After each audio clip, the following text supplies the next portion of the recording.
Well, good evening, everybody, and welcome to the eighth program in our series on the ForeFlight Mobile EFB. My name is Mike Jesh. I'm a flight instructor based in Southern California, and I'm the lead co-pilot on this program here tonight. We had a lot of questions on contributions. We welcome contributions. We enjoy them. We use them to pay for the equipment that we're using to put this whole program on.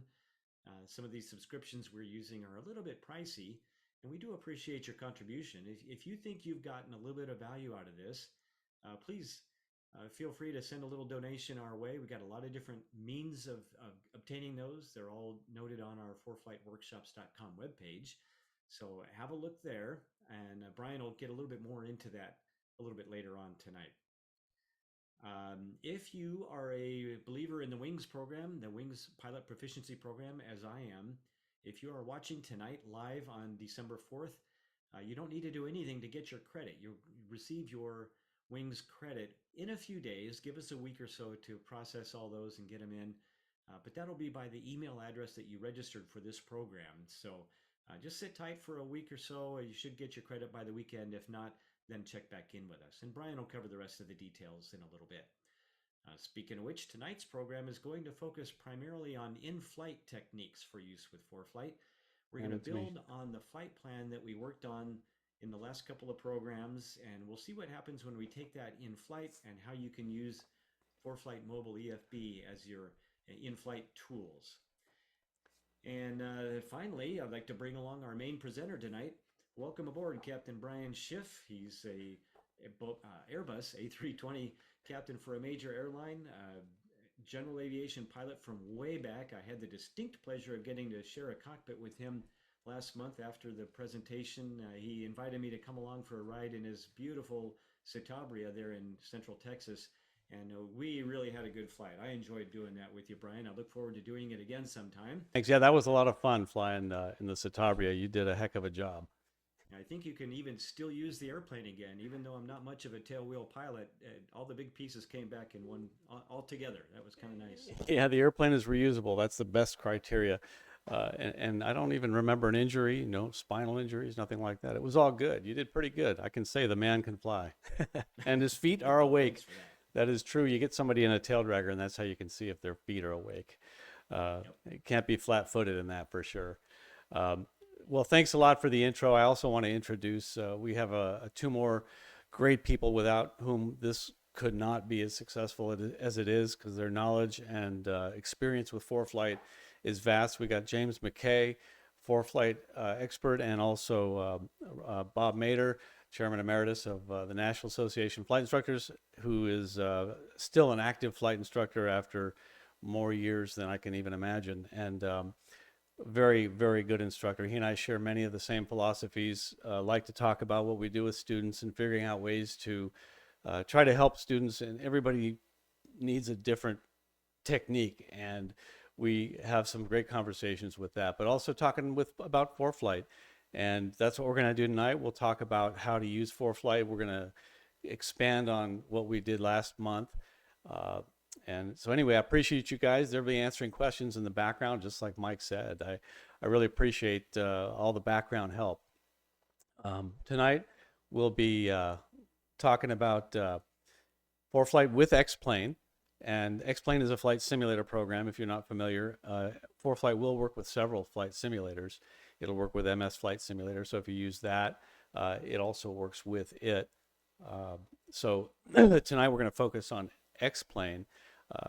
If you're a pilot, and I know I am, it tends to be, I think X-Plane is better for pilots. I think Microsoft Flight Simulator is better. It's definitely got a higher quality image. It looks prettier, but I don't think it's as good for pilots because you can't quite manipulate it and do as much as you'd want to do with pilots and with pilots would want to do as far as failures and training and setting things up, tuning of radios, all that kind of stuff. I think X-Plane is better, and it's I not only believe it's superior, but it's pretty cheap. I think it's on sale right now for $59, and I'll be showing you a little bit about how to install that, how to get it in ForeFlight. That's really what we're going to do tonight, is take the flight plan we used from last month, the one we planned from Palmdale to up to Mammoth Mountain, because there's some terrain, there's a lot of airspace, a lot of things that we need to consider there.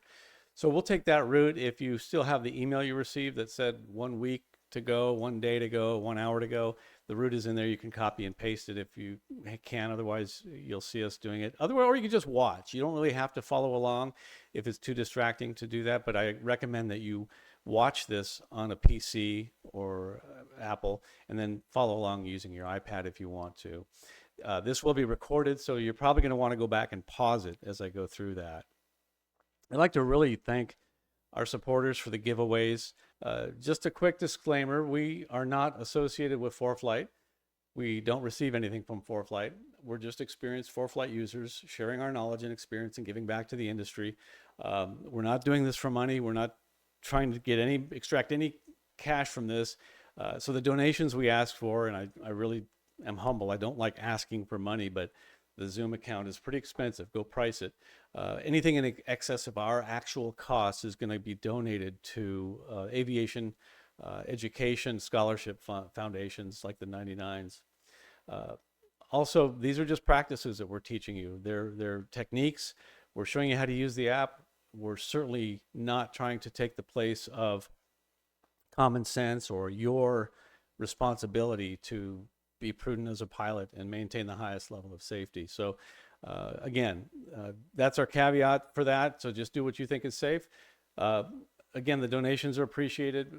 I'm not going to go through all this, but if you feel like this is worthy and you want to keep us going, we really appreciate that. You can go to ForeFlightWorkshops.com, and there's links and QR codes and all that. I know some people ask, where can I mail you a check? And we appreciate that. Just send us an email. We'll give you our address. I don't want to say it live here. I'll get all kinds of, I just get too many Christmas cards as it is. And I know that you guys would all do that if I did. Every email that I get, I respond to. I've been a little bit slower lately. I flew a really heavy month at my side job over at the airlines. And that was to enjoy some more time off in December, so I could kind of take it easy. I'll be getting to those questions. I also owe a bunch of you wings credits. If you've taken the online course within a couple weeks, you may not have got the credit yet, but you will. So ForeFlightWorkshops.com, any questions you have, you can start there. Most of them will be answered on the website, which actually looks like 3 screens is what I got going. Here's our website. It's these links up top are the best ones. You can just go to prior workshops here if you want to watch recordings of previous, and it kind of scrolls you to the right place. You can just click this YouTube channel to see them on YouTube, or you can, which we're streaming live right now. Welcome to our YouTube people. We can't interact with you, but I know we have a lot of people watching there as well. But for Wings Credit, you'll just take the quiz at the end, or go to socialflight.com and follow these instructions to get Wings Credit on there if you want to go back and watch some previous ones. But the ForeFlight Pilot's Guide here, and also the Wings Credit, you can send an email. You click on that, and it'll kind of tell you how to get the Wings Credit. Again, back here to the same directions. But what I wanted to show you was if you're getting dizzy yet, we're pitching up and down. Last one I'm going to click here is links and tools right here, or submit a question. You can click donate and you'll see all that. But the links and tools are all right here, and things we talk about like X-Plane 12 Simulator, here's a link to download that. Last month or 2 months ago, we talked about the custom map layers. We've got a great collection of those in here: airport, restaurants, minimum vector altitudes that you can download as layers into ForeFlight. You can go back and see that. The solar eclipse path, time zones. We got some fun ones. If you have any that you have, or any flight schools out there that you'd like to send in, we're going to just add to this list and keep them. Like there's a Arizona Flight Training Work Group sent us these practice areas for the Phoenix area, and you download that and you get a layer and you can see where the practice areas are, and there'll be much more. And if you have any, send them to me. I appreciate it. And in any event, so let's go back. That's the website. Most questions can be answered there, but you can just send us an email if you can't find your answer on the website. Truly appreciate all of you attending. This has been a lot of fun for me presenting this. I am learning probably more than I'm teaching it, but I run into people all the time. And I tell you a funny story is, after making a PA on one of my airline flights, and you probably know who you are out there if you're watching right now, a young lady came up to me after the flight, and she recognized my voice and said, "I thought that was you. Don't you do the ForeFlight things?" I'm like, wow, welcome to stardom. But I was really truly honored that she recognized my voice and came up and said hello to me. That was really cool. Big fish, small pond. Aviation is truly a small pond. So be kind to everybody you encounter in aviation, because I can tell you it will come back to you if you're not. So we'll go over what's new. We'll talk about a brief review, and we're going to get right into using ForeFlight in X-Plane Simulator, and we'll answer your questions. We'll kind of show you what it looks like and kind of tell you how to practice. Now, the biggest way to become proficient at ForeFlight is to keep using it and practicing it. I don't recommend doing that while you're flying the airplane. So that's why the beauty of using X-Plane Simulator is you can play with it, just get the airplane flying, get it on autopilot, and then start playing with the app and using it like you're in flight. It's the best way to really become proficient with it, is just to keep using it. And that's really a great way to do it, because I've seen people in flight trying to figure out how to do something, and that's not the time to do it. So use it as much as you can. Ground flying and doing it with X-Plane is a superior way. We'll do the giveaways. We'll do some more questions and comments. We'll talk about it. If you have any suggestions or tips or questions, we'll get to that. And then if you're watching this on YouTube, there'll be a QR at the end for getting the wings credit. So just a couple questions and comments. I had more than I have time to share right now, because really it's more than I had time to put together into the PowerPoint. From Karen, thank you so much. You sent in one of your favorite layers, the 2024 Eclipse. I'd like to show you that real quick because it's really cool. Go to my iPad, and she sent in this layer that I've installed, and you go to your layers tab and go down here in the 2024 Eclipse. I believe I have it in here right here, and then click out of it. And where is that eclipse going to pass? And here it is right there. There's the layer. And if you are somewhere between the two white lines, you'll be seeing the total eclipse in April of 2024. And you can kind of see, okay, well, if I'm over here, how far do I have to go to get there? You know, really cool. So that's one of the really cool map layers. So thank you, Karen, for sending that. It's on the collection and it's on the website as well. The Chris said, if your iPad fails with ForeFlight or it overheats or whatever, we've been giving advice to use another iPad or an iPhone. And he said that I can't find much information for best practices to pre-flight the backup ForeFlight. I was making faulty assumptions that all settings were saved to your logon ID. This was disproven when I installed your 50 nautical mile ring on the iPad, but it never showed up on the iPhone without having to import it. So yes, he learned that, and thanks for pointing that out, and we'll broadcast that to everybody, Chris, that settings and layers don't transfer between devices. So your settings won't transfer, and anything that you have to download or install, the custom layers like that don't. Your flight plans do, and your documents do. ForeFlight will sync the documents that you keep on board and the flight plans that you've planned. So in any event, that's just something that's good to be aware of, so you have both devices set up. And maybe we'll do a how to pre-flight your backup device section one night. So thanks for that. The many questions on where are my wings credits. A lot of people are looking in the wrong place. There are some that haven't been given yet, and I'm backed up. If you watched it within the last couple weeks, we're also really behind on getting it to social flight. So the last couple aren't there, but like I said, I'm going to get caught up this month, and we'll get them on social flight. All of them will be on YouTube. And if you watched it there in the last couple weeks, that wings credit will come soon. Also, a lot of people are looking in the wrong place on the FAAsafety.gov website. You want to be sure to go to My Wings and look at your logbook, your wings logbook on there, and you'll see they show up there. And don't look for an activity. This is not an activity. So activities are flying, and this is a knowledge event. So you'll get knowledge credit for this and other workshops. The first one was a half because we were getting going, and this is now one. The rest are worth one knowledge credit. So look for knowledge credits. Also, while we're talking about the FAA safety team website, very soon, I believe the end of this month, if they haven't already, they're going to require multi-factor authentication where you've got for security reasons. So go through the process of setting that up, but I will caution you, they're being a little overwhelmed with that right now, and I tried it and was unable and unsuccessful to do it. They're having some troubles on their end, so if you can't get it done, just come back in a few days and try it again. But you will have to set that up so that, like your bank, if you go to log on, you'll get a text message or an email with a confirmation code or something to click to verify that it's actually you, which is obviously more secure. If you have more comments and questions, I promise that during the month of December, I will have a lot more time to answer them, and we'll get to those if you just email us at ForeFlightWorkshops@gmail.com. So, and appreciate suggestions and tips too. Those are very valuable to us because, again, we don't know everything. There's no way. There are 3 tiers, 3 plans. There's basic, pro, and performance. Some of the things we're going to show are on different plans. There's the pricing. If you're a member of NAFI, you get a 33% discount. You can join NAFI for $49 and then save $120 on the performance plan.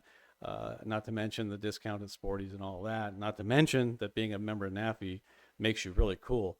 And you'll get a lot of educational content. If you're a flight instructor, you will obviously get a lot of great stuff. Will help you be a better instructor, a more professional instructor. And we've got some very important messages coming out in the near future in that regard. The iOS and iPad check, as of now, we have iOS and iPad OS 17.1.2, and they are good with ForeFlight. So again, you can go to iPadPilotNews.com and check on the compatibility checker and see this chart right here that I'm sharing with you to see what is compatible. But certainly don't update your iOS until you get an all clear from ForeFlight. You can subscribe to them, their notifications like that as well, which is very handy. They should also send an email. All right, what's new in ForeFlight? A brand new version came out. We got 15.2 came out, or 15.11, I'm sorry, last few days. So if you haven't got it, you'll see the update very soon. Be sure to update. What they've got is they got frequencies and airspace alerts, and I'll show you that. You'll see that pop up when we're actually flying the simulator. But so now you'll get an airspace alert, but you'll also get a frequency. Oceanic planning, a bunch of different changes in 15.11, but that's what the frequencies look like in the airspace alerts when they pop up. You'll see that who to call and what the frequency is, which is handy if you're going to go into that airspace. Also, ForeFlight has some new regions. We'll get more into that later, but these are new regions that you're able to download data for, which is incredible. We're pretty soon going to have the whole globe, which is great. So you'll see that. Also, we have new country support for Brazil. Quite a bit of information for Brazil, another full-service country for ForeFlight. Another great thing is if you fly international, oceanic plotting and flight planning and plotting while you're en route. I look forward to taking a look at that and seeing what that's capable of. But what I understand is that the active navlog, they simplified the process of recording your position reports and conducting gross navigation error checks. If you're into that sort of thing, if you're flying internationally, it's streamlined a lot more, and it's documented in the master flight log along with a screenshot. Anyway, there's a lot of great things on that if you're flying oceanic or over the ocean. And it's a lot more simplified and become a great tool. So with that, there are some other changes to ForeFlight in this latest one. They've made some changes to the manual, just editorial changes. So in any event, let's get on to looking at ForeFlight and the X-Plane simulator. I'd like to jump into that because invariably we always run out of time. I don't want to be rushed. I have some skeleton, but you guys are going to help us put the meat on this when we get to talking about it. Just start asking questions and chime in ideas and thoughts and tips and tricks. So first of all, the X-Plane 12 is the latest version of X-Plane. It's a very realistic, very good looking simulator, and you don't even need to have a very high powered computer to run it in its basic form. With a higher powered graphics card, you can actually make it look very realistic. And when you go to their website, you'll see some samples and recordings of what they've done, and you'll see that like right here is a sample of it. So I recorded my installation. Go to download their installer or the Mac installer if you have a Mac, and then go to your downloads, and up there, and I'm using Chrome, so you'll see the downloads folder right here. Open the folder, and it'll come as in a zipped up file, so you need to extract all the files. Once you do, you extract them to the same, I just do them to the same folder. Click on the installer, and when that opens up, it will ask if you want to install a demo or if you want to install a product purchase. So from that point, just go ahead and buy it. I recommend doing it. It's on sale right now. It's not a lot of money, and you can go back and watch this later, but it's $59 instead of $79.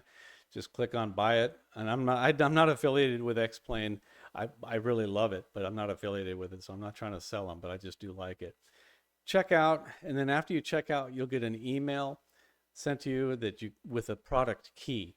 Once you get that key, just copy it from the email and be ready to paste it, because then you can go back to the installation and click on install a purchased copy, paste your product key into this window. You can paste it all into the first window and it'll start installing. It'll ask you where you want to put it. And if you have several hard drives, make sure that you choose one that has a lot of room. It's just one folder that goes on a hard drive. It doesn't go integrating all over your computer. So wherever you install it, that's where the whole thing will reside. And so once you do, you'll select what scenery you want to load. You can select and drag and drop all areas, but the highlighted blue ones, I just cleared them all and then selected the 48 US contiguous states so that it wouldn't take as long. And then click on continue, and it'll start installing it with the areas that you selected, the regions you selected. Now I fast forwarded this. This really took about maybe 45 minutes to do. It's downloading a lot of stuff. When it tells you you've got 4 minutes remaining, don't get your hopes up, because that'll change to 75 or 80 minutes or 100 minutes, and then it bounces all over the place. When it's finished, you'll see Run X-Plane Now. Just go ahead and click on that and start the program. It takes a little bit to load, but once it does, it runs great. They'll also on their website tell you how much memory you need to run it, and it's not as much as you'd think. So here it's loading, and once it loads, you can change some settings. So this is just a sample of what it looks like. Once it starts, it's going to show you this intro, which you can skip. And it probably looks jumpy on your end because Zoom. That's all I can say about that. Again, we're trying to migrate from that, and we may just do a straight stream on YouTube so that the video doesn't jump around like you probably are seeing it do now.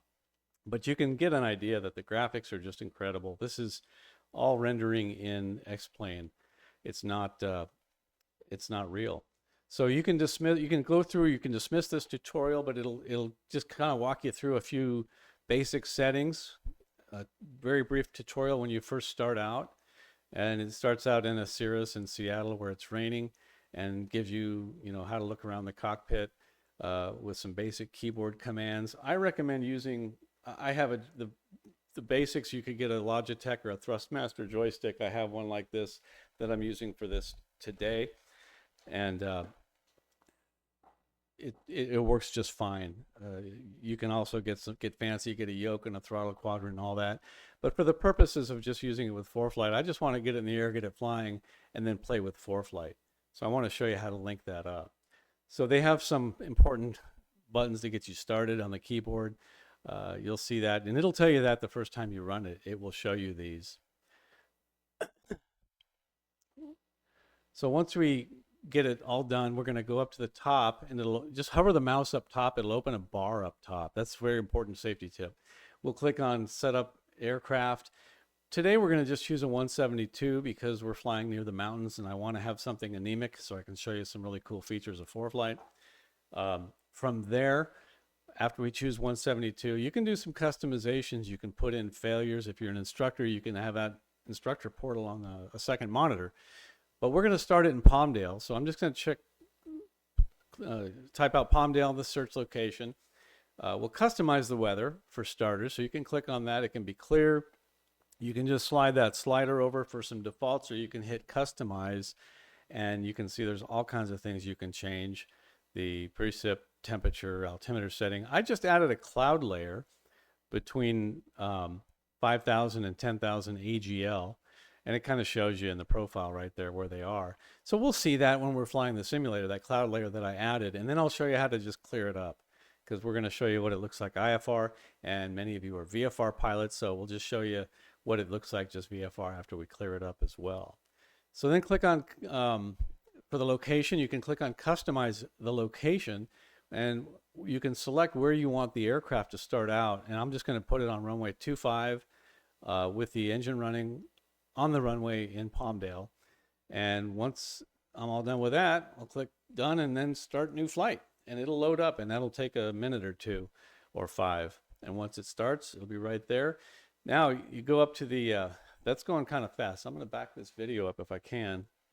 Okay, it starts out on the runway. And while it's running, sitting there with the brakes parked, the next thing I did to get it to work in ForeFlight is I hovered the mouse up on top. I'm going to play pause here so that menu bar comes up. In fact, I'm going to make this just a little bit bigger so you can see it a little better. When that menu bar, you need to just hover your mouse up top here. And when the menu bar comes up, then we need to go to the settings, which is, well, we missed it there. Let's go. It's right here. It's the settings tab right here. I'll point to it with my other mouse. Right up here in this corner is the settings. You click on that, and then we need to click on network. When you click on network, you'll see another window open, and you want to open up the iPhone, iPad, and external apps and allow broadcast to all mapping apps or to a single mapping app. I just broadcast to all, and that way anybody on the same network will see the X-plane position and altitude. It'll be sending that information. So it'll work just like like X-plane is an external AHRS or Sentry.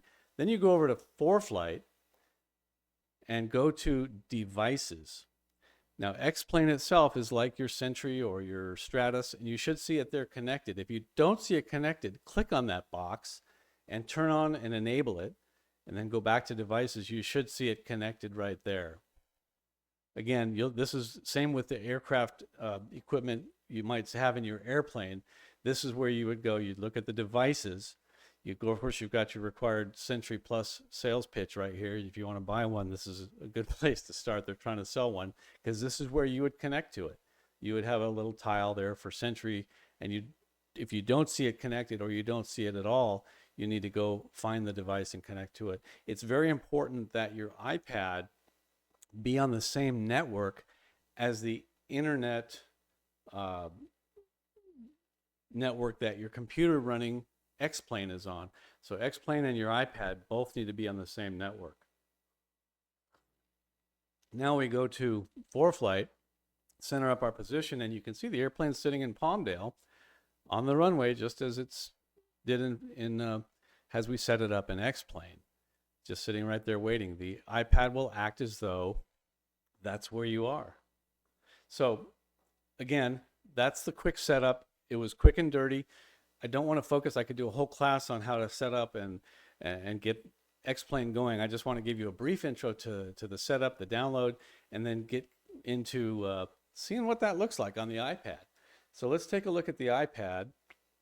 And if you see, we're in Palmdale here. We can also see where it's dark all over the country, where the day-night line is. And if we zoom in here, you can see that we are in flight. I actually started the flight and let it go. And so to show you what this looks like, that is the actual location of the airplane in the simulator, which I have paused right now. So do we have any questions before I get into starting to show what that's all about? Brian, there is a comment. You can be on a different network, but you need to enter the IP address of the iPad rather than broadcast. So if you know how to do that and you know how to find the IP address, that I guess you could do that. For me, keep it simple, Brian. Being on the same network is good, but it's good to know that it's possible. I didn't know that. Thanks for that. Yep. Cool. Somebody brought that up. Yeah, that's good. So it's possible in case for some reason they have to be on different networks. But if you're at home, like right now, I have my internet system network up and I have my iPad right now wirelessly connected to the same network. So they just found each other. Once I went into X-plane and told it to broadcast to all mobile devices on the same network. If I click on more and go to devices, you can see it here next to the sales pitch for the Sentry.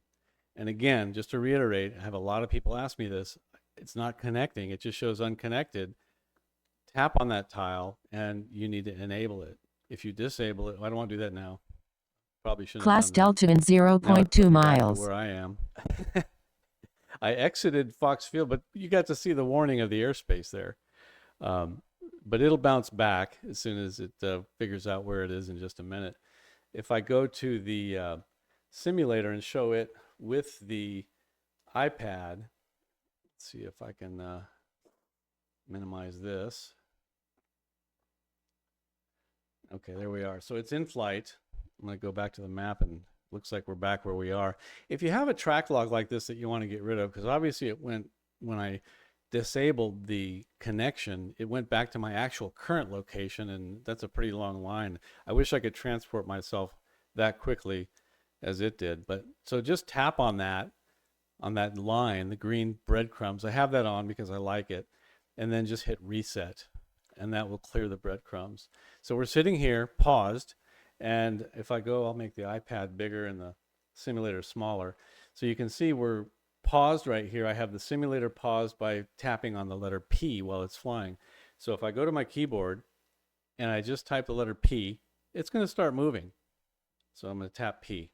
I just did it, and now we're moving. Well, if it doesn't work, you need to click on the screen where the simulator is to make it an active window, and then type P. Now you can see we're actually flying.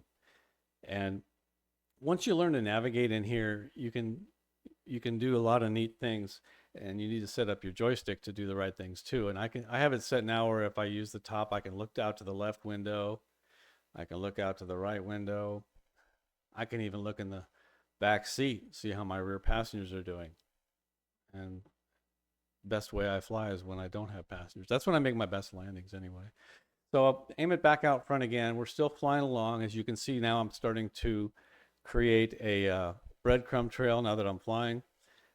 You'll also get traffic in X-Plane. It will, if you turn on your traffic layer in ForeFlight,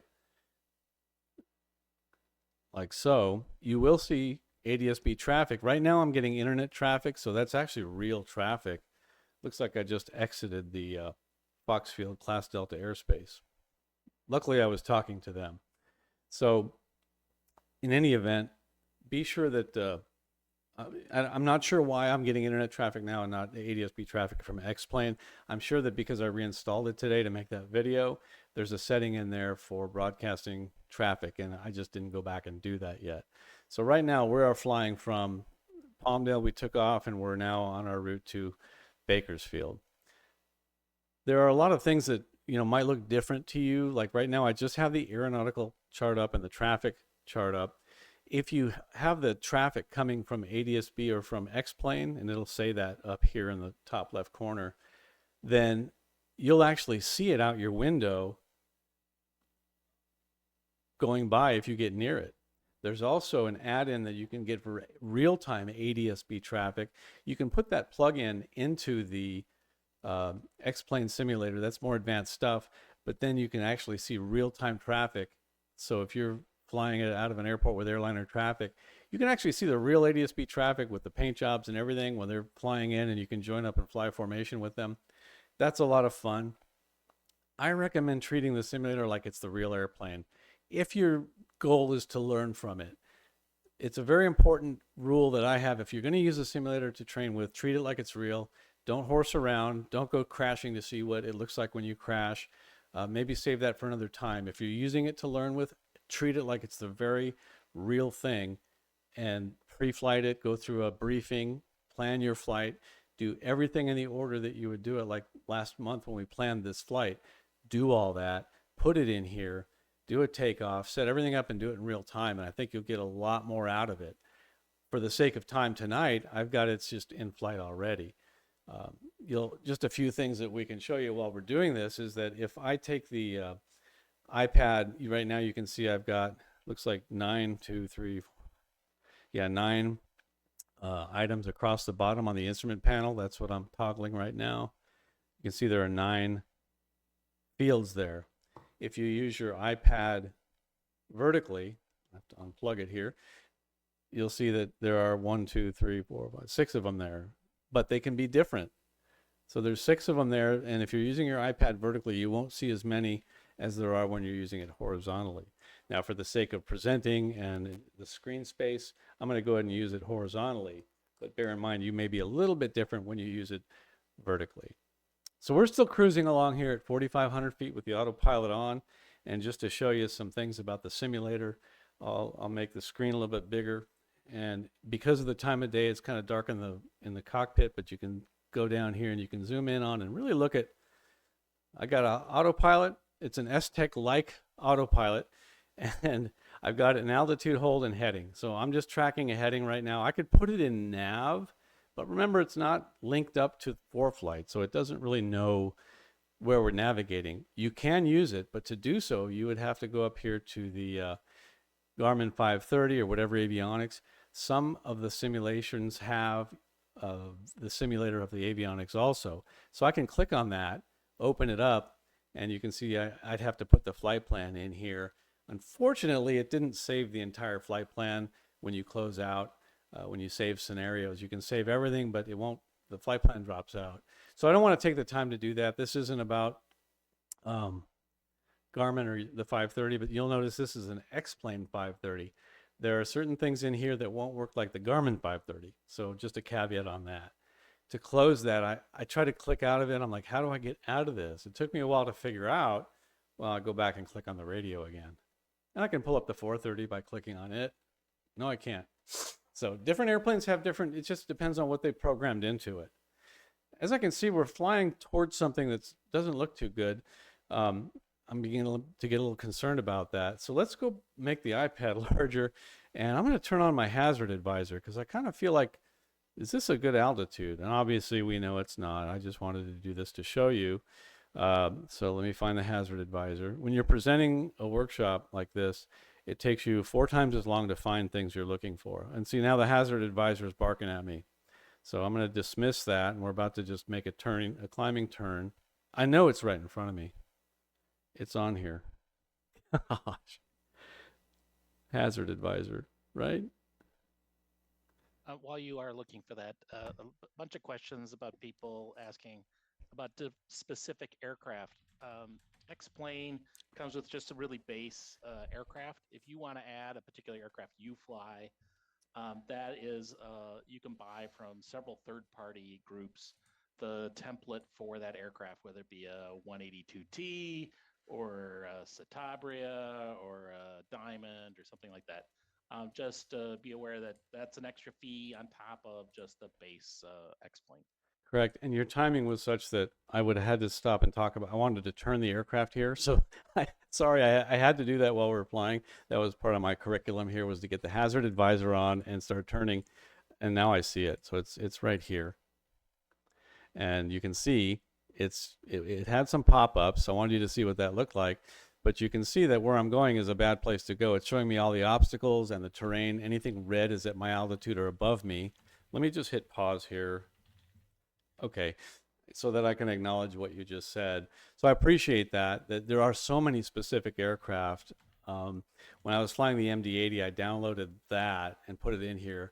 And a lot of people donate like the sound effects or good quality pictures of the interior of different versions.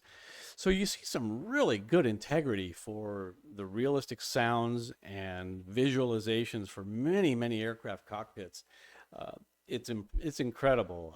There are some that come with X-Plane. So if I were to just show you what comes with it, and I don't want to make this all about X-Plane, but real quick, since I have the simulator enlarged, you can click on the aircraft up here on the top, and these are all the aircraft that come with it. I just chose the Skyhawk because it's a simple one that most people know and understand, and it's easy for me to operate while I'm running this webinar and showing you ForeFlight and being a producer here and drinking my coffee. And now, usually I can only do one thing at a time, and most of the time I'm busy breathing. So anyway, these are some great things. There's the MD-80. We could change to any of these right now, and it's really, really kind of fun. They got some tail draggers in there too. To get out of that, just tap escape. And what I wanted to show you here is, okay, we didn't plan very well. We're kind of approaching the mountains here, and we're going to make a turn. Here's what the hazard advisor looks like. And you can see some real-time traffic. There's some airliners passing overhead right now. I'm going to unpause the simulator, and I put it into a turn and a climb, and we're just doing a climbing turn here. And as we climb, watch the terrain and the hazard advisor melt away. We're now climbing through 5,000 feet, and if you look over to the right side, you see it's showing the automatic altitude is showing as if you're at 5,000 feet. This is what the terrain looks like. But look as we climb how the red is melting. I like to say melting because that's what it looks like. But anything red is at or above our altitude. Yellow is within 1,000 or 2,000 feet, depending on your settings, but it's below you, but really close. And then, of course, anything that does not have color is you're well above. Now I'm stalling because I wasn't watching the airplane. Autopilot kicked off, so now I'm going to do a little bit of a recovery here. That was no extra charge for that, for watching the stall recovery there. Got full power. Let's see if I can get this thing back in shape here. Like I said, one thing at a time, and right now I'm busy breathing. You can change your view on this quite a bit. So let's just roll out of this. Shallow it out. I'm going to get the autopilot back on. Okay. Bear with me. If you saw how many hands I'm using here, let me get it trimmed out. Bear with me. We'll get heading, altitude, my two favorite buttons on the autopilot. And let me just get there we go. All right, so I'll just keep it turning around to the left, and we'll try to get back on course. Sorry about that. But hey, that's a good lesson. That looks like one of my IFR flights. Yeah. It's a good lesson, though, isn't it? That if you're using the heads down device like an iPad, what'll happen with the autopilot? So I'm going to put it back into a climb. Now that we got good control of it, got a good airspeed. I'll just set it vert speed for about 500, 600 feet a minute up, which should be impressive for a 172. And while we keep turning around back toward our course, you can see the terrain is still melting away. If you wanted to see what altitude would work, you can come over to this slider bar and temporarily slide it up to say, what if I go to 9,500 feet? That looks pretty good. I'll zoom out. It looks like I'll clear that whole range. So I'll keep climbing to 9,500 feet. See the timer up here? That's when it's going to bounce back to your altitude. So if you, I'll do it again. I'll change it up to like, there's 8,500 feet. A little bit of yellow over here. But you can see the timer up here. When that timer's up, it's going to bounce back to your actual altitude. Let me get it back to turning again. If you have an AHRS in the aircraft, you can use it as well. And I'll go ahead and turn that on right now. And that's what it would look like with the AHRS as we're making this turn. And it really, I think it just needs some rudder. I'm going to feed in a little rudder here and help it out. It's having a hard time turning. But we're looking for a course of about 300 degrees, so I'll turn my heading knob to about that. Now, bear in mind, this is not for navigation. It's for situational awareness. We are using it for navigation right now, but that's just for practice purposes of using ForeFlight. So when we get it turned around here to the north, I'll re-intercept my course. And as I'm climbing again, you can see the terrain melting away. The indications you see on here are GPS, and this is in miles per hour because my airplane is in miles per hour. It's GPS speed. It's your ground speed, basically. The altitude is your GPS altitude. If you have a barometric correcting AHRS unit, you can select your height above ground level right here. You can actually put your barometric altitude in here also, but you should have an altimeter in your airplane. So bear in mind, this is GPS altitude. When it's really hot out, you know, it's going to indicate that you're lower than you really are. You'll be higher than indicated than GPS altitude. When it's cold out, you'll actually be lower than what you're indicating on your GPS altitude, which is why when we were learning to fly, they taught us high to low, hot to cold, look out below. Well, while you're going here, a great question from Lenny. Yeah. Does the red go away when you're at MSA or ground, or when it's at ground height? That is, the wheels will clear. If the red goes away, your wheels will clear yellow. You're just going to be real close to it. If it's red, I want you to think about it as though your wheels will not clear it, but it actually is within 200 feet of your altitude. When you get, and the red goes away at 1,000 or 2,000? Well, you can set that in the hazard advisor settings, but the red goes away, I believe, when you're 200 feet above. And James, you can correct me if I'm wrong, but like when you're 200 above something, at least 200-foot clearance, the red will go away. When you have 1,000-foot clearance, the yellow will go away. And that may be wrong. That may be a little bit off, but it's something like that. I think it's 100 feet. Is it 100? Okay, for the red, Yeah. obviously. I'll get you a definitive answer on that. All right, I'll let you guys look that up while we're flying. So you can look out the window here. I'll just kind of make the screen a little bit bigger, and you can see what we're looking at compared to what the iPad looks like. As we're flying along our course, we're climbing to 9,500, and I can pick up our rate of climb a little bit here. I lowered it because it's actually that color coding is selectable in the settings. Yeah, that's what I was saying. It is selectable, and I don't know what the default is. I think if the default is normal is 100 feet and 1,000 feet. So if you're more than 1,000 feet above, it'll be black. If you're less than 1,000 but more than 100 below you, it'll be yellow. And if it's 100 feet below you or higher, it's red. Yeah, so let me search for hazards. There you go. And here it is, activation. No, where is it? Corridor. Hazard altitudes. Okay, so they're right here. So just go to the settings and search for hazard settings, and there it is. And if you're flying a helicopter, it obviously has some more narrow numbers there. But yeah, so 100 for red, 1,000 for yellow, and you can change those. You can select one of the different ones. So I'll back out of that. We'll go back to here and see how our simulator is doing. You'll also notice that the AHRS is showing it's nighttime, because where I am, it really is nighttime, but the simulator is showing that it's daytime. And while it's really nighttime here, I set the simulator. You can set it for actual times. Now, also remember, I said we'll do a little IFR work. So we're about to go in the clouds, and we're okay with that. Let's say we've got this clearance, and ATC says we're on an airway, we're above the MEA now. So I don't want anybody saying, hey, you're going into the clouds. What's up with that? We're on an IFR flight plan. We have a clearance right now, and we're above the minimum vectoring or MEA. So that caveat out there, we're still climbing to 9,500 feet at the pace of a 172. So I'm going to pick that up a little bit, trying to keep my speed. In any event, now we're going IMC. So I go down here, make sure my pitot heat's on. And it is. It's right here. You can see you can toggle these switches. Let me make that a little bit bigger. You can toggle the switches here on the pitot heat. It's on. And you can see that. So as we climb, we're clearing this terrain. You can see it's showing me an obstacle at 7743 in front of me. The yellow just went away because I just climbed through 8,700 feet.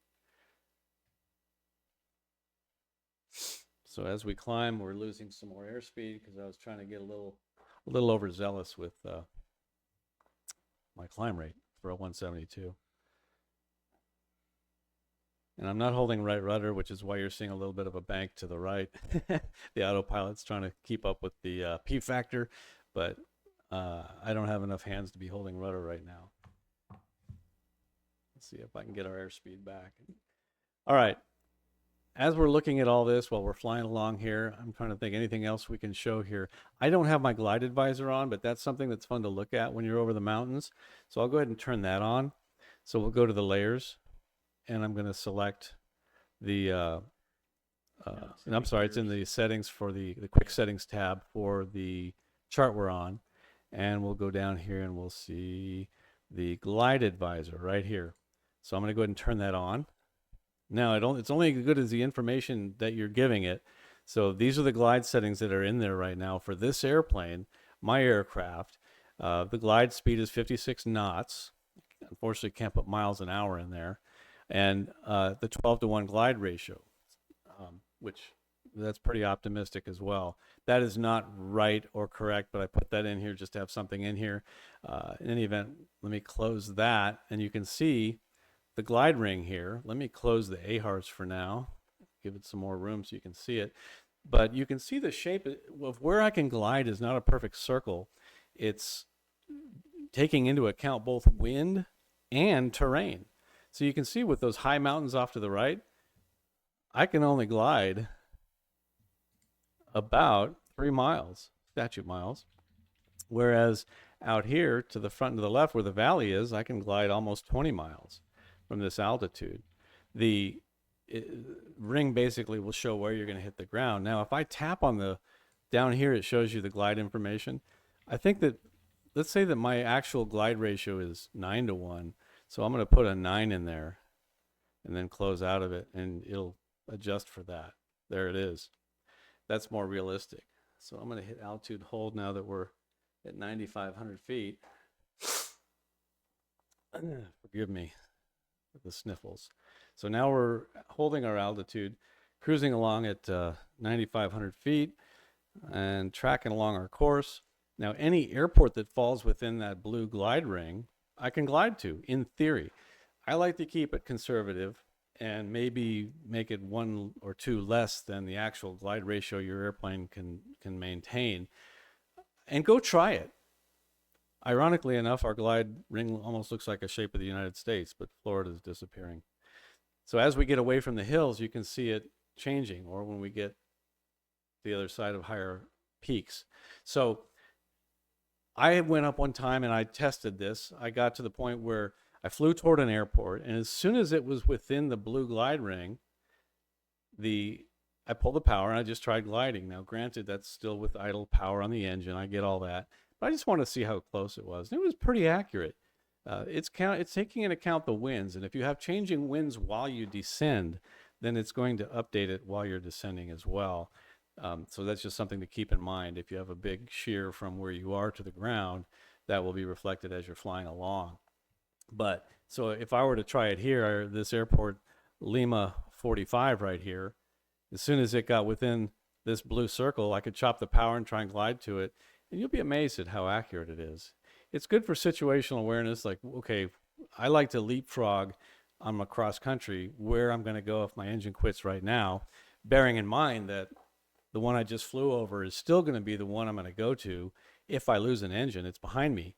But when I get closer to one in front of me, then of course I'll start to use that as my primary. And anywhere along a long cross country like this, if you ask me where I'm going to go, if my engine quits right now, I'll have an answer for you. Notice what's happening. The spike here, that's real quick. That's happening because there's a valley right here, and we would be able to glide through that valley, past it and beyond into the valley there. So, was there a question? No, Brian, I just want to comment about what you said about the glide ring. Not this past year, but last year in 2021, when a friend and I went down to Sun and Fun in his 182, we were out over the, there's a brief leg that took us a little bit out over the Gulf. And I'm looking at, it was going to take us out over the Gulf, and I looked at the glide ring, and I told ATC, can we go to a particular waypoint? The guy said, why do you want to do that? And I said, well, because we don't have flotation.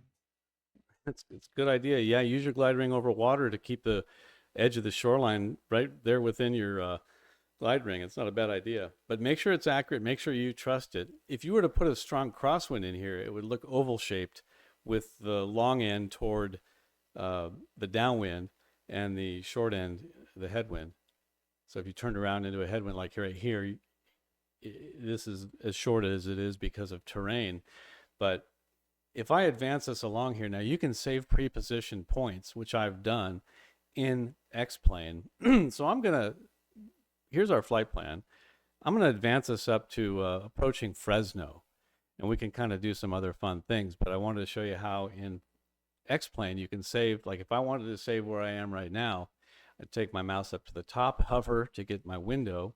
I'd go to File, and just save the flight. It pauses it, and you give it a name. You can save the situation, or you can just save this for a video replay where it can show you the flight over again. I want to save the situation. I'll give it a name and hit Save.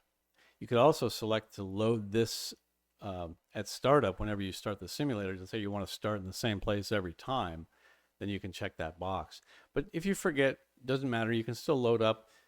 When you start up, you can choose a scene or a situation to start. I'm going to cancel this, and then I'm going to go back up here to the menu and hit File and load flight. I've saved several along this route of flight, so I've got ForeFlight Workshop 8 number 2.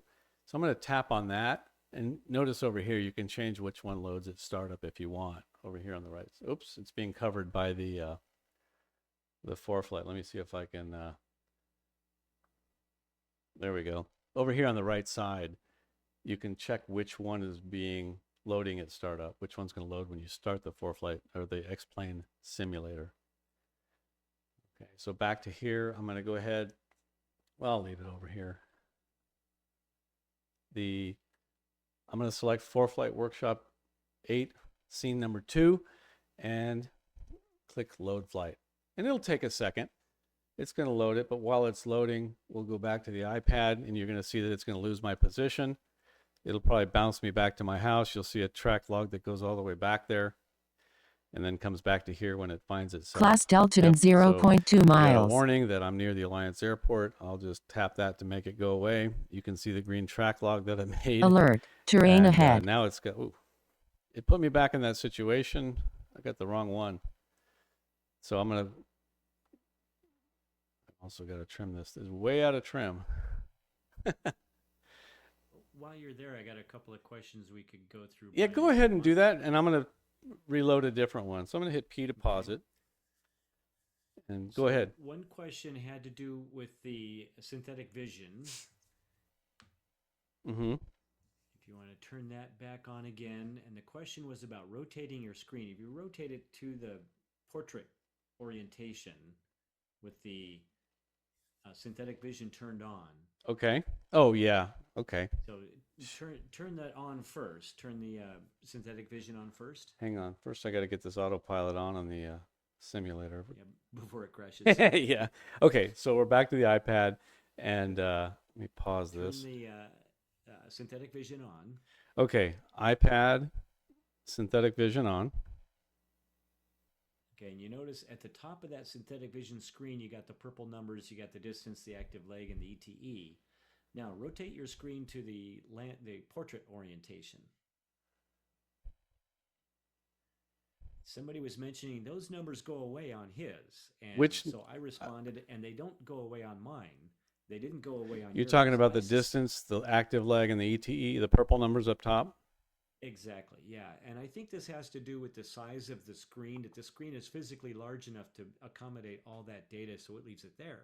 If you're trying to do it on a smaller iPad, maybe some form of an iPad mini, Yeah.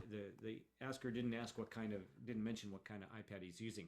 There just isn't enough room there on the screen to show it all. Huh. Let me see if I can, what if we go, let me hide the instrument panel for a second, and we go full screen on the AHRS. I don't think that's going to make a difference, though. I don't think so either. Yeah. They're still there. It must have something to do with the screen that we're using. Yeah, that's the only thing I can see. I don't know why it wouldn't have Okay, room. So, back to turn off the synthetic vision. Back to the map here. Earlier, we had a question that was asked about how do you find the nearest airport? Oh, that's a good one. There are a number of ways to find the nearest airport. I mean, you can look at the map for one thing, but one way you can do it is you can go to the airports tab and then click this near me, this right here button up top right. Yep. And you're going to see them right here. Right now I've got, That's the quickest way I know. yeah, I've got the ones selected with weather only. It's only showing me the ones that report weather, but I can look at all airports. And right now the nearest is Tehachapi Municipal, to where I am right now on this map. Now, if you wanted to just go to the nearest, I don't know if I'd go to that one in an emergency right now, but Yeah, there's back, a lot of terrain around Tehachapi. yeah, but in any event, there may be some airports here that aren't shown. Yeah, there's nothing there. L45 is the first one. I think so Just, too. Recently. Yeah, so if you go back to the airports page and you again select this button up here, this one right here, sorry, it'll show all the nearest airports. If you wanted to go direct to that one right now, Yep. tap on it, and isn't there a direct to? Well, you can show it on the map, by the way. So there's Tehachapi. We can click this button here, which is show it on the map, and it's pulling it up there right here. And if you hit direct to, it's going to plan you a line. It'll draw a line between your position and that airport right there. There's another neat way to show the nearest airport, And you can have it as one of these here, one of these in the instrument panel. Let's take one like, I don't care about what my estimated time to the destination is, even though everybody in my airplane's asking me how much longer. I'm going to click that, and I'm going to change it to, there's a nearest airport on here somewhere. Again, when you're presenting, you can't, you're blind to what you're looking for. No, for sure. Nearest airport. It's already shown. It's telling me that I've already picked it. Well, it's right here. So it's always on my screen on the instrument panel. My distance from Tehachapi is 14 statute miles west, right there. So it's always on my screen. Time en route problem with my daughter when she was little. No matter how far away it was, I just told her it was going to be 20 minutes. So whether it was 5 minutes or 2 hours, I just told her 20 minutes. The downside of that is now she has a very warped idea of time. Right. My dad did the same thing. He used 5 minutes. So another question was asked about that instrument panel, the row of buttons down at the bottom there. Sure. How did you turn that on and off? Aha. So up here, there's a little picture of an instrument. That's the blue button that's highlighted right now up top here. And that's an instrument. If I deselect it or select it, it turns it on and off. And while we're asking, I mean, that was an excellent question. I'm going to go to the documents and show a plate and how to get rid of it there too. What was something else? The next question closely associated with this is, how do you change one of those buttons to be a different piece of information? One of these buttons? Yeah. So the instrument, we'll call each of these an instrument. Just tap on it. And when you tap on it, it's going to bring up a list of all the possible pieces of information it could be. And if they're already shown, it says, coincidentally, already shown. And that's how I learned that.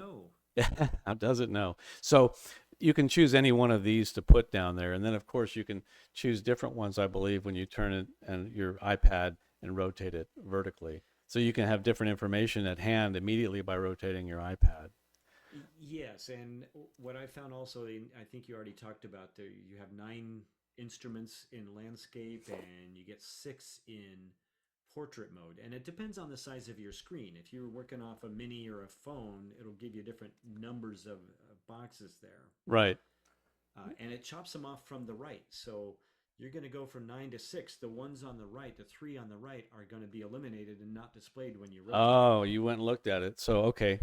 So these 3? I put the most important stuff over toward the left, and it's going to be there in either orientation. That's good to know. See, I just learned that. So these 3, GPS altitude, distance to nearest, and the nearest barometric altimeter setting, those 3 will drop off. And so you're telling me if I rotate it, the one on the far right is going to... AGL will be the one on the right. All right, let me see if you're right. I trust but verify. I hope I am. Yep. Okay. Well, there you have it. There you go. So keep this in mind. If you're one of those who maybe turns the iPad in flight, you use it in different orientations, keep the important stuff over there on the left. Yeah, that's a good point. I'm trying to track a course here too while I'm teaching. I'm turning the simulator back to the right a few degrees because I actually have it flying right now and it didn't load to the right position that I wanted it. I wanted it up here to Fresno. So I'm going to go back to the simulator here, and let's see if I can reload another one. So File, Load Flight, and I have one at approaching Fresno right here. That's the one I want to load, so I'm going to click on Load Flight. And while it's loading, we'll go back to the iPad here. If there's anything else we want to talk. So I was going to show you how to get rid of that instrument panel on the map. It's with this button. And I went through the darndest time. I was looking at a plate, and while I'm looking at this plate, I'm thinking, there's no button up here to make it go away. And I got this instrument panel here. So I thought, okay, let me go back to the maps page, turn it off, and then go back to plates. Well, look at that. It's still there. And I went forever not realizing that all I had to do is just tap anywhere in the middle here. And there it goes. It kind of makes the instrument panel go away. Not intuitive.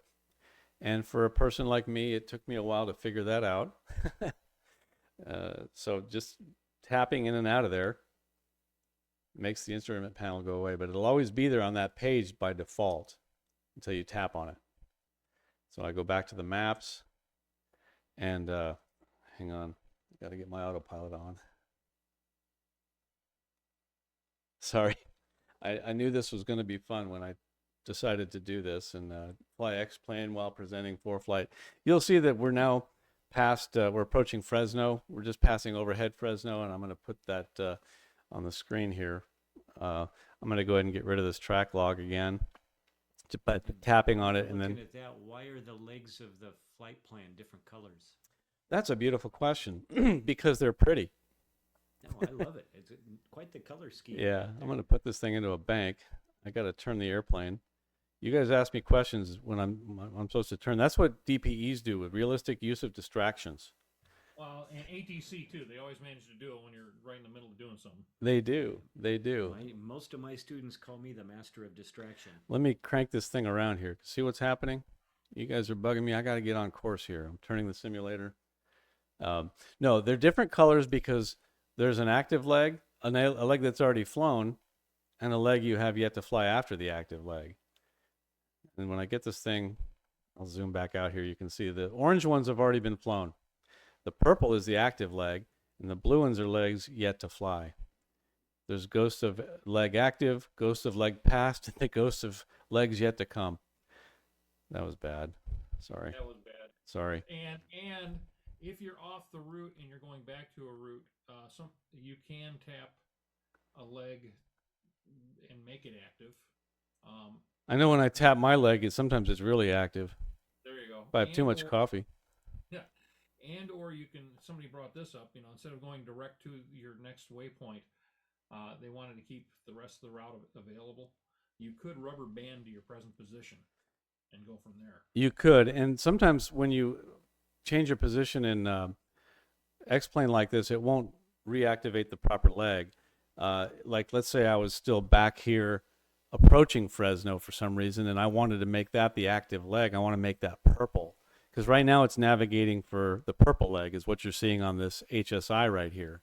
So if I tap on the leg that I want to be active and then click on fly leg, that leg will become purple, but it knows I've already passed it. So if it's ahead of me, let's try one that's ahead of me.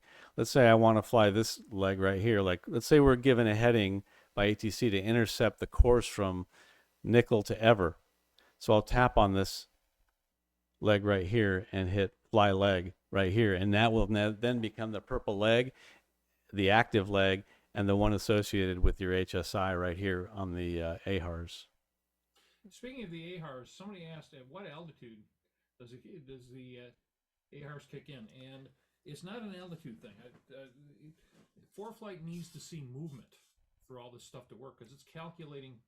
It's constantly calculating what's going on. So it needs to see the delta of the aircraft. That's right. It needs to know your track line, which way you're moving. It needs to see 2 or more points. Yeah. So if you're stationary, yeah, everything's going to go dashes or X's. Right. That's a good point. Also, you might have seen me playing with this. If I lock our present position, like I could go out here and look at my destination area, looking at the terrain. Want to snap the map back to where I am. I click on this right here, the You Are Here button. It centers up on me. If I want to lock it up on me, it is right now, as long as this is blue. Now, it's showing north as straight up right now. And you can see that by this symbol right here, the compass with the north with the N and the up arrow. If I tap on that, it changes it to track up. So now it's showing me the way I'm tracking is in front of me. I think that's great. You want to see what, is in front of you and not so much what's behind you. Puts the airplane down toward the bottom, but also it shows you a compass here, which way is north. So the red needle there is pointing to north. Now I've cleared up the weather. We're flying toward these mountains right now. And just want to see, okay, is 9,500 feet really going to work?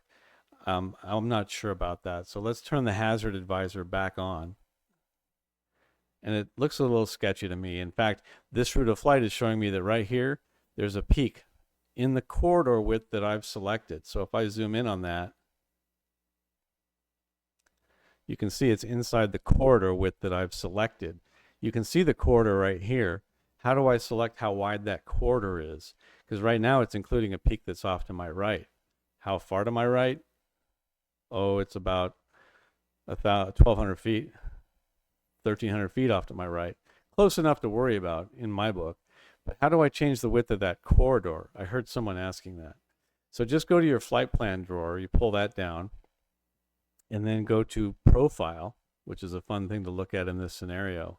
While we're here, notice that while we're in flight, this profile looks a little bit different. You see an airplane here at our cruising altitude, and it's showing us where that strike is going to be. And of course, you could tap a finger here and drag along your route, and it's going to show you about where you are in your route, wherever you've selected here.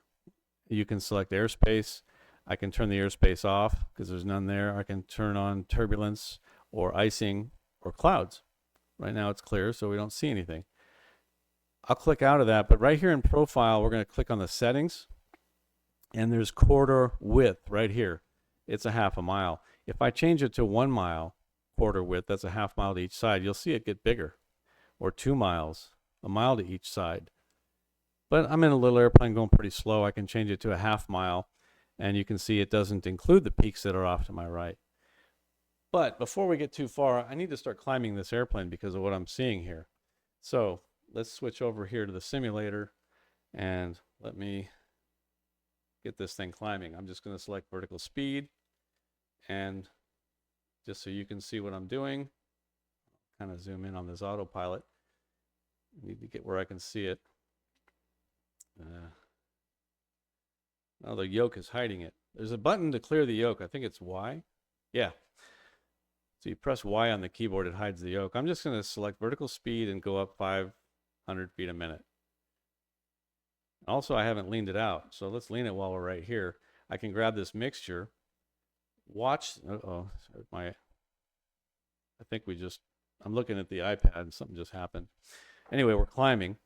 But back over to the simulator, I can pull the mixture out, watch my tachometer. I can turn the sound on, and I don't want to, it's too distracting, but the sound is cool. But I can kind of pull the mixture out and look for peak RPM. And that was definitely too low. But you can lean it also. It's very realistic. So we're climbing at 500 feet a minute, heading toward the montañas. And let's go back to ForeFlight here, and I'm going to center us back up on the airplane. I'll zoom out a little bit, and you can see again our hazard advisor. The red will start melting. The glide rings will start changing as we approach the hills. If we go into here, we can see I could turn around and almost glide to Fresno, but probably not. And then there are no other airports in there. So I'll center us back up, and we're tracking track up. We're looking at, looks like I need to come right a few degrees. But see, this is all practicing with ForeFlight, and play with it. This is the time to play with it and try different things. What will it look like if I wanted to go direct to, instead of going to nickel, and I don't think I would do that here, would I want to go direct to this other fixed ever out there? What about going direct to the airport? Am I really going to fly this route all the way around like that? Maybe, if you want to be nice to a turbocharged engine and descend gradually. I could get over this ridge and nosedive it and come down and land in Mammoth, and that's probably what we'll really do here. I'm going to level off at 10.5, so we're approaching that right now. Let me see if I can make that happen.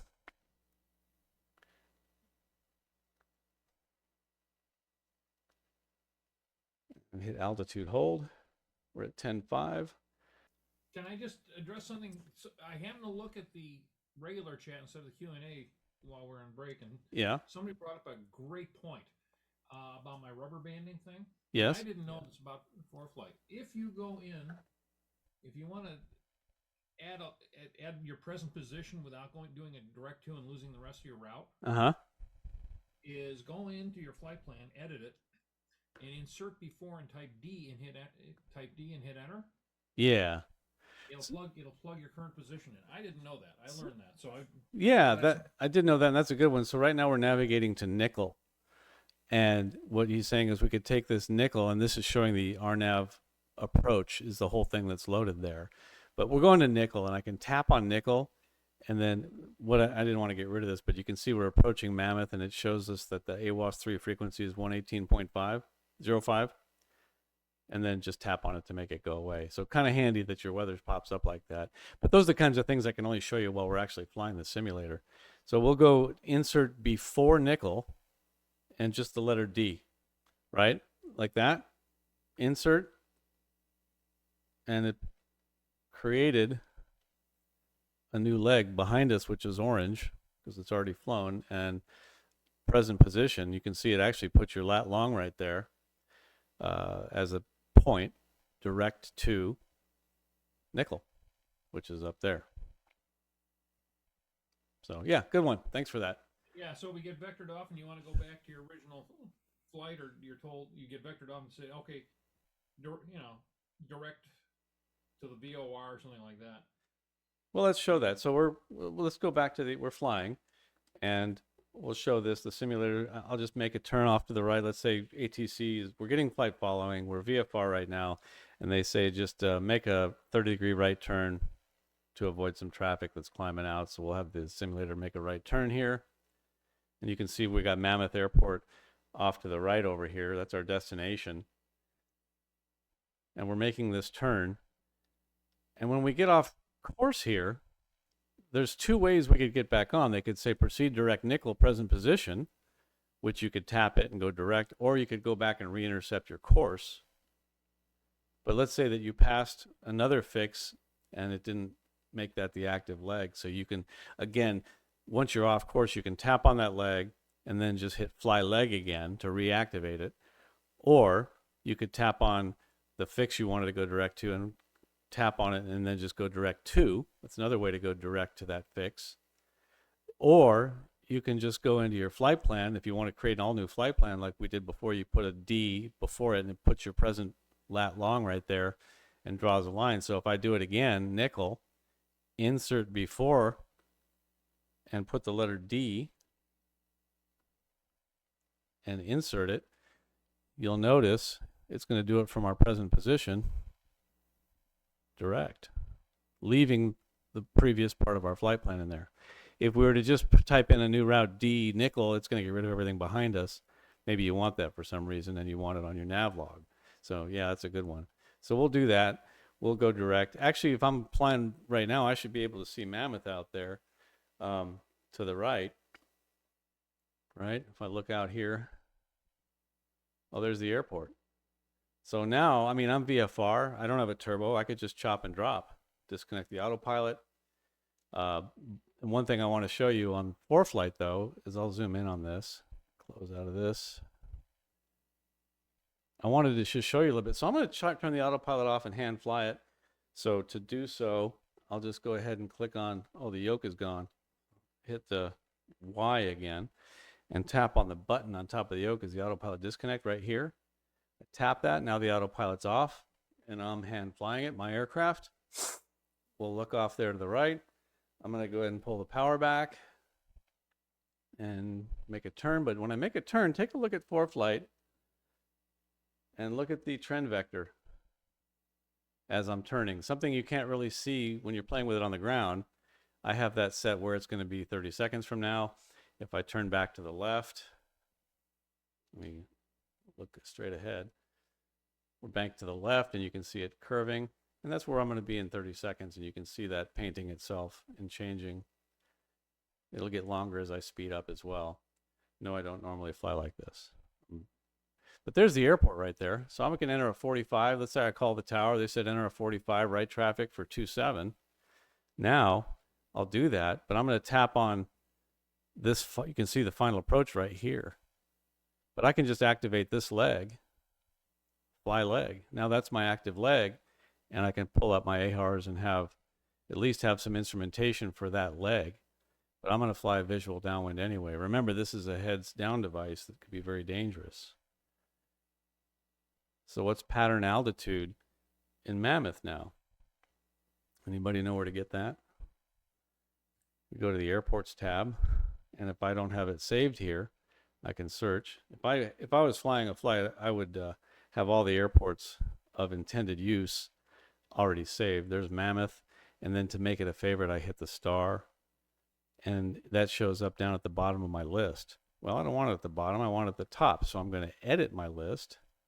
Grab these three lines here and drag it all the way up to the top. And there it is. I'll tap on done. Here's Mammoth. Pattern altitude is 8,000 feet. It's actually 8,007 feet.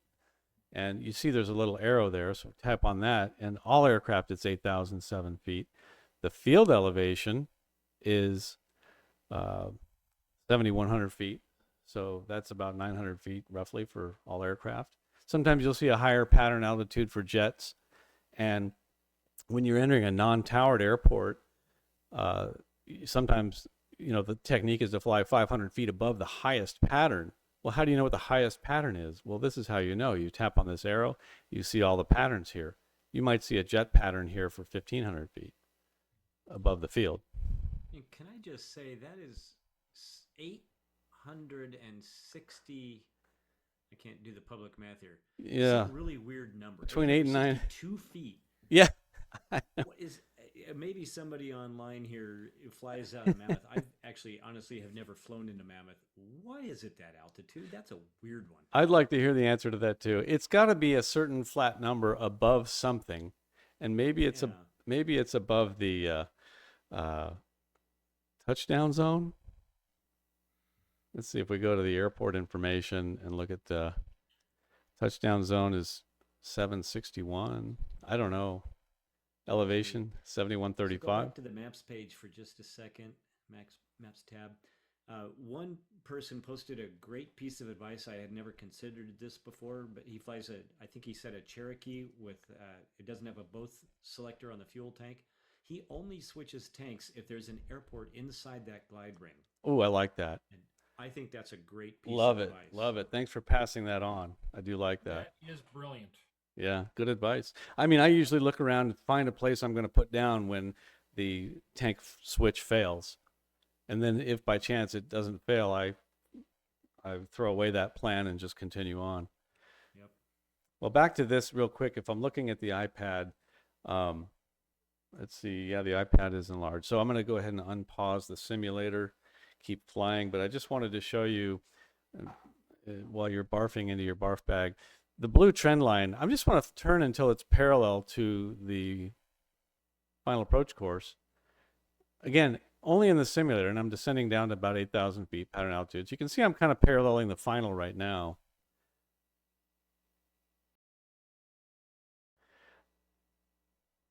And you can see I could glide to the airport right now, theoretically. And I know your ears are popping pretty good, but don't pay any attention to that. So again, just some other features that you can have in here. I'm going to go ahead and turn the hazard advisor off because it's going to be bothering us. Traffic is still on. We had Larry chime in with the possibly a part of the answer. There's a hump in that runway, apparently. He said a Convair 580 on one end of the runway could not see a Convair 580 on the other end of the runway. I've been there, and yeah, I would agree with that. Yeah. It's on my short list of airports I need to get to someday. You think I'd have been there by now. Oh, you've never been there. And again, I said in the last workshop that it's tempting, pause the simulator, to go, up the Owens Valley. Go back to maps. I'm going to turn this off. We'll just zoom out here. If you're coming up from Southern California, I just flew. What we did here was a pretty long route. It's really tempting to go up this valley here. And a lot of times that would be a lot shorter and just fine because there's really no terrain between you and the airport like there is up here. But if you have a pretty strong westerly flow aloft, I would highly recommend against that because there's a lot of turbulence in that valley. I have the bruises to prove it. There's a reason glider pilots love it. There's a lot of rotors and waves in there, and they can do some serious cross-country glider flying up in that valley. Yeah, and not as many airports or places to go if the winds are different and you need to get gas. I mean, there's just not as much. Here, another person chimed in here with something I wanted to point out also. Go back to your airports page, airports tab. Okay. You were talking about trying to find this airport. Across the top row, just on the left side where it says airports, just under that, you got favorites, reasons. Maps flights is one of my favorites. Oh, that shows you the airports that are part of the flight plan that you're working with. Well, you just taught me that. That's a button that was just obscure to me, and I've never looked at that ever. That is really Turns out cool. I use that one a lot. So if it's in your flight plan, so that's another reason to plan your flight via airports, because they'll show up on this list. You'll notice that the flight plan that we planned was over Palmdale, Bakersfield, Fresno, and having those in the flight plan made them automatically populate on this list here. So that's really cool. Yep. And then also while you're there, instead of typing the whole airport in, if you tap that nearest button in the upper right corner, the one that looks like the little tab, not that one, but just next to it, just left of it. That's the map button. That's your well. That's show that airport on the map. Yeah. The nearest airports, then the bullseye, the reticle, will show you all the airports nearby in increasing distance. So the nearest airport is the top of the list. Yeah. And there might be a quicker way to get to this page than trying to fat finger it. If it's a nearby airport, yeah. Right. If you were looking for one in your flight plan, it'll be right here. I like that. Of course, you could browse and just search for one as well. If you tap on browse. Of course, you got recents, which are the recent airports you've been looking at. So Sure. it may be in that list as well. Sure. And I was just presenting at Cape Fear, and that's where if I click on that and want to look at it on the map, I would click this button here. And it's right here in green. And you can see parachute jump zones.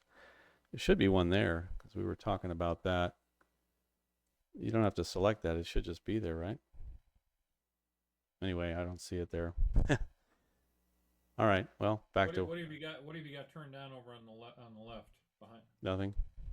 No, I'm talking about underneath that. The airspace? No. Yeah, anyway, I don't want to dwell on it. We'll go back to our present position by clicking this button up here. And that's where we are. And we're on a right downwind for 27 in Mammoth. But again, this is the time the iPad should go in the back of the airplane, and you should just fly it and have some fun and look out the window. Any other questions or comments about using ForeFlight in an X-plane or what it looks like? Anybody want to see anything? Yeah, Jeff mentions a interesting tool to use is to load the pattern procedure. So if you go to that flight plan button, Sure, that's a good one. See what that looks like in here. and procedure, upper right corner of that flight plan drawer. Right here. And we're going to do a traffic pattern into Mammoth. Yep. And it's showing us the airport. It's actually going to show us the condition of each of those runways, the length of each runway, if they're crossing, obviously. The winds are calm, so it's not showing a preferred runway. But if there was a wind favoring one of these runways, it would show which one it's favoring. You can actually tap on the runway and say we're going to land on 9. And how do we want to enter it? Straight in? Enter a 45? We did a 45 already, but let's put a straight in right now so it'll build that on our flight plan. It just put that right there. A final approach. And the caveat that I'll give with this is a real interesting tool to have, and it'll draw it on the map. But like Brian just said a moment ago, once you get in that traffic pattern, you shouldn't be looking at your iPad screen to see where your downwind legs should be. You should be looking outside with your eyeballs. Exactly. And it's good for planning. You could just get kind of a picture of where it is, where the pattern is. It gives you good situational awareness as you're descending into the airport area. Certainly don't be navigating on it at this point. So once you click that, you click add to route, and then now it's on your route right now. You can see the final approach right here. Let me clear everything else. And while you're doing that, to build on what Mike just said, I am constantly hearing pilots tell ATC, I've got them on ForeFlight, I've got them on ADSB, I've got them. No. If you only have an icon on your iPad, you don't have the traffic. Yeah, It tells you where to look. Controllers don't like that either. You either see traffic out your window or you don't see them. Keep to yourself what you see on your iPad or on your, quote, fish finder, unquote. Yeah. And don't forget, there's airplanes that are, even in the St. Louis class Bravo at Creve Coeur Airport, there are airports right next door to Lambert International, or there's airplanes right next door to Lambert International that are perfectly legal without a transponder or ADSB because they don't have an electrical system. Right. Right. And the other day, one more thing. The other day, speaking of no electrical system, I flew from Creve Coeur over to Washington just for fun.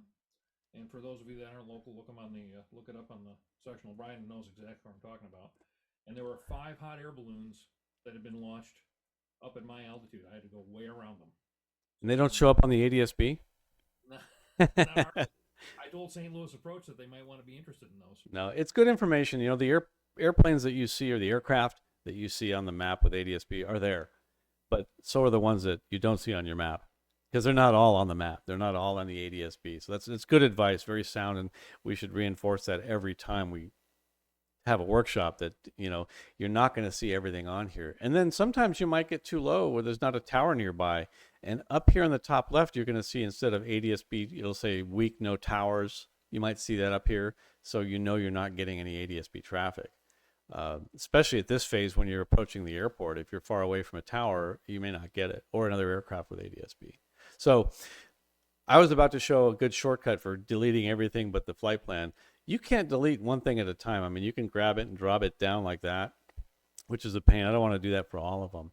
So what I was about to do, but I thought, well, I should share this trick. I want to delete everything except Mammoth Runway 9. But you can see there's a cursor right here. And if I hit the backspace, it's going to start clearing everything out backwards. So I just reverse the flight, this button here. It flip-flops your whole flight around. So the last thing, now we're departing Mammoth Runway 9, is the first fix, and then it's going backwards. Now I have a cursor here, and I'm just going to hit the delete button, or the backspace button, and I've just gotten rid of everything except that Mammoth Runway 9. So just a trick for getting rid of everything faster. Yeah, I've had to do that on a couple of occasions, and I've had to tell people how I did that.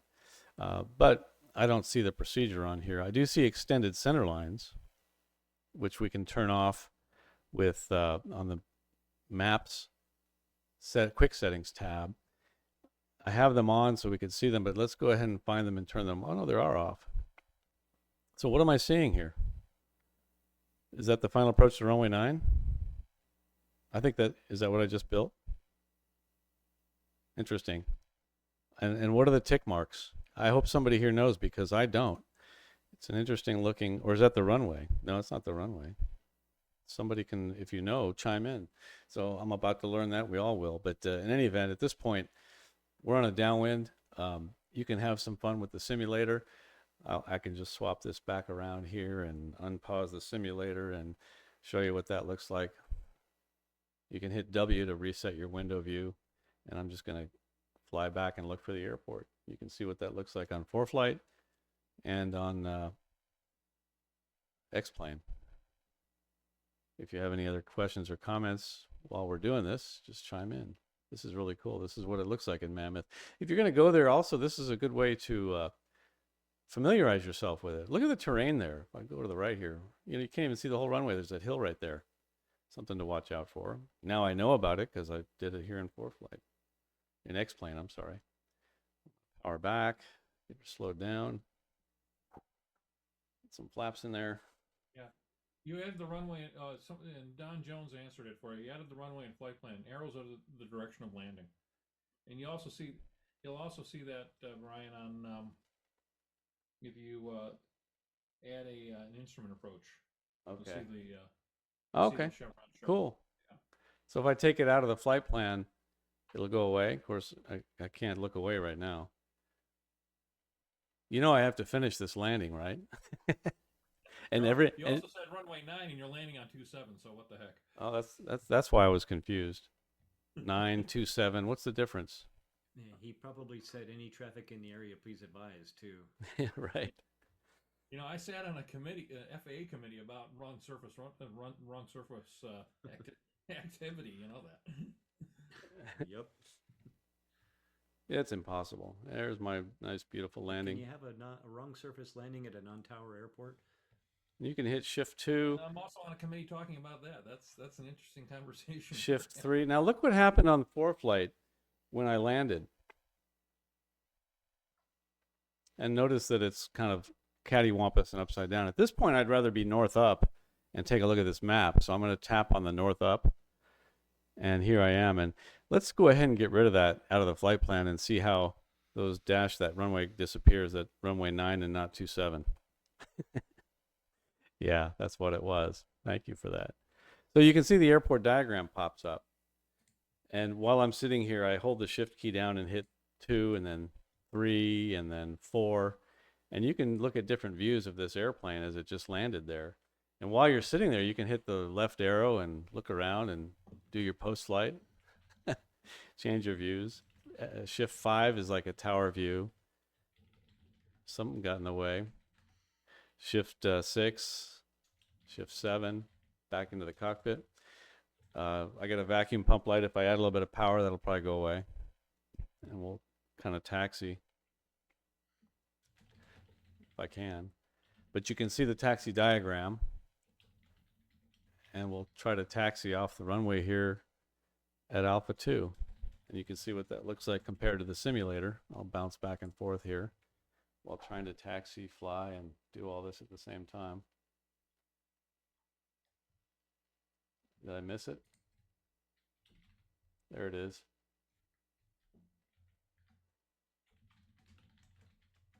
I'm trying to change the view.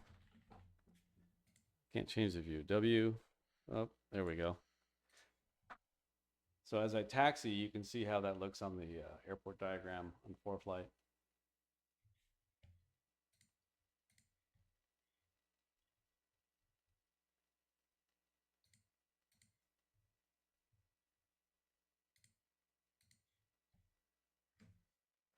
All right, I hit B to park the brake, stop it. All right, any other questions, comments? We did have a question again about the bullseye. We got a couple of different uses, a couple of different places that bullseye shows up. So switch back to your iPad view, and that bullseye will center the map on your current location. Yes, and it will also, if I keep tapping it, it'll center it with north up, track up, if you keep toggling it on back and forth. But it'll lock it and unlock it, so to speak. Then you tap the compass here to go north up or track it. Yeah, and while it's blue, it's indicating that the center of the map is at your current location. Right. There is a setting for this. I forget what it's called, but if I'll this taxi. setting is set incorrectly, you can't pan off of that position. The map will follow your position as long as it's like you're doing right now. You can see the airplane moving on the map. The map moves underneath the airplane. Yeah. If you tap it again, then the map will stop moving and your airplane will move away from the middle. And there is a setting that can change it so that you can pan off of it. Now, that drove me nuts for a while. You know where that is? I'm trying to think of what that setting is called. We'll go into the run-up area here and set the brakes. Yeah.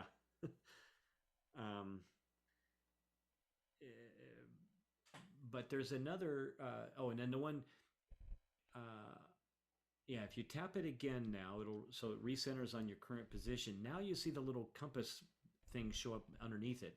Yeah. That right now says we're north up, and you can tap it, it'll change to track up if you're moving. Yeah, if you're moving. If you're not moving, it doesn't know which way to go. And so you see it, you move your mouse away, you can see that it's a compass pointer with the red that's not showing you where north is. It's not because, we're not really moving. That isn't correct right now, actually. Right. But yeah, it would normally. The other bullseye or reticle or whatever you want to call it is on the airports page, airports tab. And you got a reticle shows up there, and that's the nearest airports button. So yeah. From wherever you are, that's where your nearest button. So a couple of different uses of that. Wherever you go, there you are. Exactly. Yeah. And you can look at airports near you here again. And if you just want to see the ones with weather, tap on the weather only. Also, you can hit local weather, which is a handy new feature in ForeFlight. You can get this anywhere on the map. It interpolates, and it is a very powerful engine that shows you the local weather right here where we are right now. And you can see right here it was just updated. You can see if I go back to the map, and let's say I just want to know where I'm going to zoom way out and tap on a place. I want to know over here, Merced. And I'm going to land at some field out here, do some photo work right out here. So I'm going to tap and hold right here. And then I'm going to hit this weather button. And it's going to give me an interpolated weather at this point right here where that green spot is when I tap that. and it's loading this local weather, and it's giving you VFR, marginal VFR over, hour by hour here. And you can slide that over and you can see that it's going to be low IFR, pink is bad, from 4 a.m. until 9 a.m. on Tuesday. You can also tap into Tuesday or Wednesday or Thursday, and it'll go right there. Let's look at Sunday. It'll go pretty far out. I don't regard any forecast past 48 hours as a forecast, rather a guess. So just something to keep in mind. That's just another nice feature. The name of the feature that I couldn't remember to activate or deactivate that auto center is cleverly called auto center deactivate. Well, who would have thought? And where is that? So it's in map view in a more settings map view auto center. Then there's a mode, a deactivate, and the choices are automatic or manual. If it's in manual, that's the mode where you have to manually turn it off. And if it's in automatic, then anytime you move the map, it will deactivate that auto center mode. Okay, so when you tack on auto center right now, mine's going to go north up. You can change it to track up centered or track up ahead of the aircraft. Yeah. That's with the aircraft centered in the map, or track up with the aircraft on the bottom of the map and it's looking forward. That's what the difference between those are. You go back to settings, and then deactivate is automatic if you pan and zoom, but if you put manual, I assume this is where you can't get out of it? Yes. Settings, and then we go back and close that, and we center up on where we are. I'll zoom in on that, and then I try to pan. I can't pan out of it right now. Yeah, I can't move that right now. Yeah, you can zoom, but you can't pan out. Which is handy if you don't want to inadvertently pan out of it. I'm trying to drag, so I click, drag, I can't. So I'll go back to turn that off. If you're having that problem where you can't click and drag with this auto center locked, you can click up here to unlock it. Then you can pan and zoom, obviously. Or change your settings. So it was more settings, and I searched the word auto, and auto center deactivate. You want the option to be automatic. It'll change when you drag. It'll unlock it. Again, if you're watching this on the YouTube, if you're watching this, on the YouTube, the recorded version, up next will be a QR code for taking a quiz for Wings Credit. Put your email address in there. If you want to go back and find all the previous workshops, you can find them all on ForeFlightWorkshops.com. You can get details about what we've covered, the links to what we've talked about, view previous versions, and contact us if you need to have any questions answered, or if you have any suggestions. So thank you very much for joining us tonight. We truly appreciate it. We'll see you next month. It's going to be on January 8th, the second Monday in January, so that we're not having it on New Year's Day. Good night, everybody. Thanks for coming.